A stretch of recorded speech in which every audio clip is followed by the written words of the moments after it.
Okay, excellent. It's wonderful to meet you. Thank you so much for taking a minute out today. Absolutely. Really, really, really, really good to be with you. Absolutely. So let's begin our journey into your world by asking you this. 5 years ago, this pandemic was throwing everything into the unknown for all of us, so many different levels of it.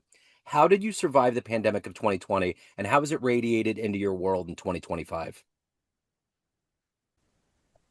You know what? For me, the pandemic was the most interesting gift. So I travel and speak to basically, leaders, managers, employees on stress and resilience. And because the world was just thrown into chaos, within 1 week, Joe, I transformed my business from traveling around the world to doing it virtually, even though I had never done any virtual. And the reason why I say the pandemic was a gift for two reasons was trying to figure out how to get pieces of technology to communicate with each other Mhm. with no technical background. I was so focused on getting things to work and creating an entirely new business model, how to best serve people in this new environment, gave me such a focus and a purpose that to a degree it kept me a little bit distracted from the reality of the fact that the world was changing on an hourly basis. And I think the second thing gift that I really got was I'm a little bit of a type A control freak. I mean, I always knew that control was just an illusion, but I was also like, but have you met me? But this really hit home. I control nothing to the point that I'm like, I don't even control my sleep. I was doing all my sleep hygiene, but the reality was the chemistry of stress had completely taken over. And just the fact that things were changing so quickly, I just fully embraced finally the only thing that I can do is make the one next best choice, period. And that's something that has really stuck with me. Yeah. So let me ask you this. There's so many things that are going on, so many things that you're doing. But if you had to boil it down, I put you in front of a bunch of 12-year-olds at career day, and the kid in the back of the room is like, "Hey, what do you do for a living?" What's your answer? I get to travel the world and speak and share information that has the potential to change people's lives. And I help people go from feeling overworked, overwhelmed, overstressed, overstretched, overbooked, overmedicated, just kind of over it, to on fire, on purpose, and on their game. I get to help people step into the very best version of themselves. And there is no better feeling on the planet in helping people do that. So when you were 12 years old, what was your dream job? What did you want to be? Joe, I love this question because so often, for some reason, I have this thing that what if when I was 9 years old, somebody came into my classroom and said, Jenny Evans, here's what you're going to be doing as an adult? Yeah. My head would have exploded. I would have just said, there is no way, and that job doesn't even exist. Like the universe is so much more creative than I could ever be. Um, when I was 12, you know what? I didn't really know. I didn't have this thing where I was like, this is really what I want to be when I grow up, but I was always really good at listening and being sort of like this is going to be weird as a 12-year-old, but like the trusted advisor of like people always confided in me and knew I wasn't going to tell anybody what they had and always I think like giving sound advice, which, when you look back of as an executive coach as well, I love helping people to really get clarity and confidence in themselves and their decisions in order to start living a life that just feels really purposeful, meaningful, and fulfilling. Because I really think like that is the root of joy. Yeah. Who did that for you? Was there somebody, was there a flashpoint? Was there a moment that someone was a catalyst like you are now for you to get to that point? I don't know that it was one single person. However, um, so I was already speaking and, had my own business. And I was part of this ongoing leadership program. And there were some other speakers that were doing some work that were associated with the Human Performance Institute. And it was Dr. Jim Lair and Dr. Jack Grapple. And when I had the pleasure of just being in the room, when I heard them speak and hooked in with their content that really brought in physiology and biology and performance psychology designed to really help people optimize themselves and their lives. I was like, oh my gosh, this is it. And I actually um, had the privilege of working with them for 13 years. And just for me, it was a huge unlock that stress, confidence, self-doubt, those things are not just happening in our heads. They are a chemical, full body experience. And there's so much that we struggle with that actually has a physiological origin that we're completely unaware of. And what we do is we just focus on the mental and it doesn't work very well. And then we get really frustrated and think there's something wrong with me. I'm not doing things right. But when you really understand, there's a chemical origin to this. And if I can optimize my chemistry and my biology, I have less of these psychological challenges. So being able to come at life and business and work and, a, a social life, understanding that it's not just your brain, but like the state of your body also has so much to do with that. So, if you were to have a dream tonight, run into that 9-year-old version of you right before you thought your head was going to explode because you were going to be whispered the job and the life that you lead right now, what advice, what would you tell that young version of you? Oh, girl, buckle up because this is going to be an amazing, amazing ride. And just say yes. Yeah, Say yes to opportunities. Say yes to the unknown. Say yes to fear and discomfort. Um, and just enjoy it and trust.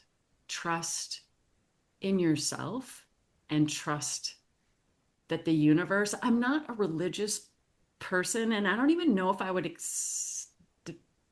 identify as being a spiritual person, but my life philosophy is 50% of what happens in my life is me working my tail off. yeah. And the other 50% is the universe of there is a timing and I'm not going to be able to force things to happen that weren't meant to happen. Mm, Um, and so, yeah, say yes, yeah, step in. absolutely. So, one of the cornerstones of what you do is you get on stage and you speak and you motivate people. What is one of the best speeches that you've ever witnessed someone give on a stage? I mean, I'm going to go back to Jim Lair and Sure. Jack Grapple. They Yeah, were masters, and I learned so much from just watching yeah, how to tell a story, how to almost like to really capture an audience's attention and to take them on a ride from science and fact to story to getting them to laugh to getting them to have that punch in the gut moment, to take them on a journey, an emotional journey, a mental journey, and in many ways, a spiritual journey of having the realization, what am I doing? What have I been doing? And when did I get so lost? When did I get so off track? And just bringing people back to their center, um, so that, you know, they can start living in a way that just is less of the shoulds, the supposed tos, the automatic pilot. I don't know. I'm very much one of these people of like, I want to freaking eat life with a spoon. And I Yeah. want other people to just experience the energy and the passion of that. So let me ask you this. What has been your philosophy? The one thing about realizing your dream and your place and the message that you want to heed to and help others get to is finding a balance between taking care of your soul, doing good at business, your family, all of these things that make your existence holistic. How have you balanced that? Is it a Libratic scale? How have you kind of gone about that in your life? What has really helped me, and I don't know, I prefer the word harmony Yeah. instead of balance because I think for a lot of people, they misunderstand and think there needs to be equal time for this. But like, how do you get the different parts of your life to harmonize? And what that looks like in different times of your life can be totally different. But um, luckily for me, in the work that I do, it's really grounded in helping people understand their sense of purpose. And for me, when I am clear on my purpose, I am clear on who and what gets my energy and who and what does not. I am clear on what is important, what's a distraction. And I think more importantly, when you're driven by purpose, it gives me so much confidence in myself because you tap into a sense of knowing what you should be doing, what is important. And it gives you the confidence to set boundaries and say, no, I'm not doing that. Or, yes, I'm going to do this thing that nobody else seems to think is a good idea, maybe, or they're thinking that's really weird. But no, I know this is what I should be doing. And so having that internal compass, I just think that's probably one of the most important things that we can figure out in our lives because when we do that, everything falls into line. And it's not to say that I still don't experience chaos and doubt, but it's definitely minimized. On that path to saying yes, to changing your life, to doing things differently, it requires risk. So when you look at your career arc and your life timeline, what's the biggest risk that you've taken? I am like, which one? Right. I think the reason why I'm laughing at this question is um, just going back to having this deep sense of confidence and purpose honestly gives me a level of confidence that I have no business having because there's so many decisions I have made where I'm like, I don't really have all of the information, but I know the first couple of steps. And I feel like those first couple of steps are doable. Like if you break things down into micro steps and to micro actions, it feels a lot less overwhelming, but probably like the riskiest thing I've ever done from a business perspective was actually firing my or like I guess ending my relationship with the Human Performance Institute. I was with them for 13 years. Um, they were the planet of my people. It was my dream job. They got acquired by a very, very large company. And that company just started making very different business decisions that were not aligned with my values, my beliefs, my sense of purpose. And I tried to ignore it for a while because I loved the job and I loved the people and it was easy, but there was such a huge part of me that just I mean, they were making decisions where I was like, that is not how you treat human beings. Like I it so violated what to me felt like the most human basic decency. They were really driven by money. Yeah. I am very much driven by relationships. So they were 90% of my revenue. And I was like, this has been great, but I gotta go. And I had no idea. But it was one of those things that was also, you can see it in hindsight. And I'm sure you've done this before, and a lot of listeners have done this before. You took a risk and you didn't know what was going to happen. And sometimes the decision was even made for you, like you lose a job or a relationship breaks apart. But then later on, you can see, I'm so glad that that happened Yeah. because I wouldn't be where I am now. True. Very true.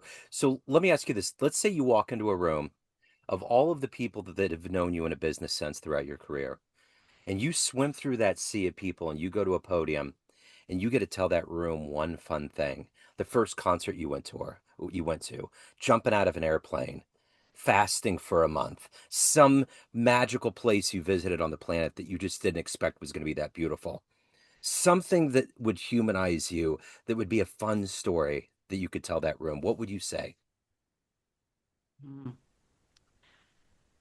What's coming to mind for me was my very first trip to India. My wife and I love to travel, and we like to go to the far-flung, off the beaten path places. Um, and I'd always been drawn to India, but when you get there, it is so assaulting to all five of your senses all at once. And you're going to know within 30 seconds if India is for you or if it's not. And it was just such a immersion in being in the moment Yeah. because I mean it felt and the way we travel, I mean, we're staying in hostels, we're kind of figuring things out on the fly. It felt like being in survival mode, but also being thrown so far out of your element. It just brings you into the present moment. And it's funny, a few years ago, I looked back at my travel journal from that trip and I was like, this doesn't sound like we had any fun at all. But it was such a stretch. And I that's one thing that I really love about travel is that it so broadens who you are and how you move through the world of it. It changes you. Yeah. And gives you also like just so much more of an appreciation for diversity and um, things that are different and things that you're grateful for. So, any of our crazy travel stories, we were just in Madagascar volunteering, and there was a night where they brought in some local musicians and we're in the jungle under the stars and they were playing the most amazing music. And it's Yeah. just one of those moments where you stand back and you're like, this is a magical, magical moment. Yeah. Um, I had yeah. a good friend of mine is in high powered IT and went to New Delhi and was like telling me things like air quality, don't look at the monkeys. Like he was explaining the whole thing, the amount of people that are on public transit, just the sheer absolute force of being alive on this planet is all compacted and squashed like that compactor in Star Wars that's closing. Yes. It was a trip, like hearing the stories. So I can only imagine what that would be like. There's something in me though that feels like I may have been reincarnated and there's a history with the Indian culture. I love Indian people. I've always had an affinity. I've always felt really a kinship. I remember I ran a couple of labs for YMCA. Back when AOL was king, they would give money to all these YMCA's to set up labs, and I'm in technology. But it was a team program, and there was a gentleman that came in that graduated from Mahatma Gandhi University, had all these certifications, and it was going to be like $10, $15 an hour. And I was like, dude, I can't do this. I can't hire you. I can't have you. And he was like, you have no idea what it's like back home. And I said, I still can't do this. This is not okay. I will help you find another thing. And we kind of stayed in touch. He kind of, you know, he went to Chicago and worked at a gas station and finally found his way. But anyways, I've just always felt an affinity and felt like it would just be better for him to move on and do something different, you know. But I love the So people. have you ever been? No, I want to so bad. Yeah. I it's on my list, so I need to get Please over there. Yeah, definitely do it. totally. Yeah. Mumbai, I think, is my favorite city on the planet. It is big and it's chaotic and it's filthy and it's so alive. Uh, and I think the thing that strikes me, you're seeing a level of poverty that is hard to stomach, and yet joy, Yeah. That's it. joy. That's it. You know, like when you say like that is it is life being lived, and you're seeing it all. Yeah, I love it. So, of everything that you've done, accomplished, and more importantly, evolved to at this point in your life, what are you the proudest of? I think being an entrepreneur for 35 years, um, and just being able to make that work and creating and living a life on my own terms. And I think that's why I am an entrepreneur of I like to be able to have control. Oh, I sorry, there's that control. I don't have control. I Right. forgot about that. That's it. You That got, I get to make decisions and that I have the flexibility to do what feels good and what feels right. And not just like feels good from a like an instant yeah. gratification, but being able to make decisions where this feels meaningful and this does not. And so always going to move towards meaningful of we get one go round. Yep. And I can't waste my one go round in a job that I dread and that I hate Yep. and that drains me instead of fills me with joy and curiosity and um, adventure. And so I just think having created a life um, that I get to live on my own terms, I think is probably the thing I'm most proud of. So at the end of the day, Jenny, everyone has a perception of you, family, friends, clients, everyone that sees you live, everyone that you work with, but you run the show. What's your perception of you? Who do you think you are? Mm. Joe, we need to have dinner. I love your questions. Thank you. I am, wow.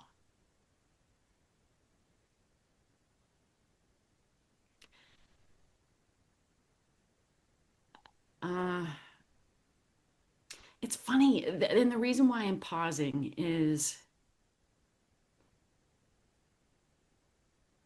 I'm trying to think of how I would describe myself not in relation to my job, not in relation to where I fit in community, but honestly, like as a human, um, I guess I would describe me as someone who loves adventure.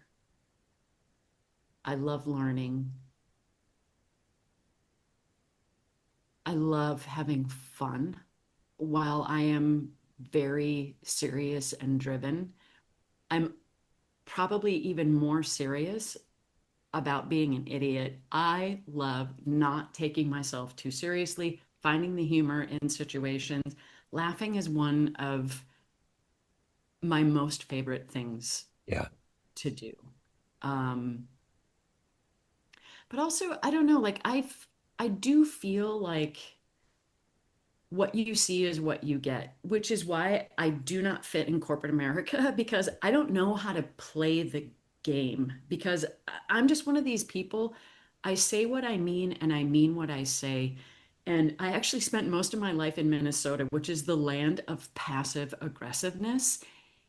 Joe, it never worked on me Yeah. because I didn't get it when Yeah. somebody was being passive aggressive because I'm like, I just say what I mean. But I still, in my fact that I am very authentic wherever I go, I do think people perceive a strength in me. And I am a very strong person, but I think they perceive a strength that is very like infallible, but also I'm like, no, man, I'm so human. I make mistakes. I beat myself up. I'm like, nobody gets out of this thing unscathed. We are all having a very human experience. Yeah. Yeah. Well said. So if anyone wants to reach out, they want to learn more, hire you, any of the good business, where do they go? They go to jennyevans.com. Okay. Whether you're a business that wants to bring me in or you're an individual that just really wants to work on yourself Yeah. and up level and just start having more meaning and fulfillment on a daily basis. And honestly, that seems like such a big thing, but it's such a small thing. Yeah. Like, that's where it's at. Laying your head down at night, Uh-huh.